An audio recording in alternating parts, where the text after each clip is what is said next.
MBBS abroad plan ചെയ്യുന്നവരുണ്ട്. ഇത് പറയാതിരിക്കാൻ വയ്യ. ഇത് പല കുട്ടികളും അവിടുത്തെ ലൈഫ് സ്റ്റൈൽ കണ്ടിട്ട് വരുന്നവരുണ്ട്, ഓരോരുത്തർ സ്റ്റോറീസ് കണ്ടിട്ട് വരുന്നവരുണ്ട്. അല്ലെങ്കിൽ എൻ്റെ കസിൻ പോയി, അല്ലെങ്കിൽ എന്നൊക്കെ അപ്രോച്ച് ചെയ്യുമ്പോൾ എനിക്ക് മനസ്സിലായത് നമ്മളുടെ റിയാലിറ്റി അവിടെ പറയുമ്പോൾ അവർ പറയണത് ഇന്നയാൾ പോയിട്ട് വന്നല്ലോ, ഇന്നയാൾ പോയിട്ട് സ്റ്റഡി ചെയ്യുന്നുണ്ടല്ലോ, കുഴപ്പമൊന്നുമില്ലല്ലോ, കുഴപ്പമില്ല എന്നാരോ പറഞ്ഞു. ഇപ്പോൾ ഏജൻസികളായാലും പറയണമെന്ന് വെച്ചാൽ ഒരു ഫ്രണ്ടിൽ വെക്കുന്ന ഫേസ് എന്താണെന്ന് വെച്ചാൽ പോയ കുട്ടികൾ, പഠിച്ചുകൊണ്ടിരിക്കുന്ന കുട്ടികളുടെ ഒരു പിക്ചറൊക്കെ കാണിച്ചിട്ട് നല്ലൊരു ടെസ്റ്റിമോണിയൽ ക്രിയേറ്റ് ചെയ്യപ്പെടും. Okay, it's fine. പക്ഷേ എന്ന് വെച്ചാൽ ആ കുട്ടികൾക്ക് പോലും അറിയില്ല ഇവിടെ NMCയുടെ റൂൾസ് എന്താണെന്നുള്ളതും ഓൺ ഗോയിങ് വരാൻ പോകുന്ന മാറ്റങ്ങളൊന്നും അവർക്ക് അറിയില്ല. ഈ കുട്ടികളെ വിളിച്ചിട്ട് നമ്മൾ നിങ്ങൾക്ക് റെഫർ ചെയ്തോ, നമുക്ക് ചെയ്യാമല്ലോ, നമ്മൾ ചെയ്യേണ്ട ആവശ്യമില്ല, നമുക്ക് അതിനുള്ള ഓപ്പർച്യൂണിറ്റി ആയിട്ട് പോലും നമ്മൾ ചെയ്യണില്ല.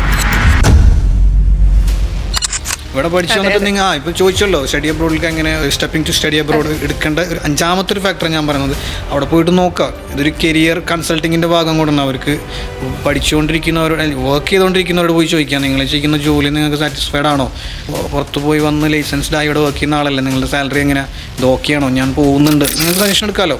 പോയി വന്ന ആളുകളോട് ചോദിക്കണം. പഠിച്ചുകൊണ്ടിരിക്കുന്ന കുട്ടികൾക്ക് ചിലപ്പോൾ കമ്മീഷന് കൈമടക്കം കിട്ടിയേക്കാം. അതിപ്പോൾ ഒരു ഏജൻസി പോയിട്ട് ഒരു 10,000 കൊടുത്തു കഴിഞ്ഞാൽ അവർ നല്ലത് പറയുള്ളൂ. ഫീസ് അടക്കാൻ പറ്റുന്ന വലിയൊരു കാര്യമാണ്.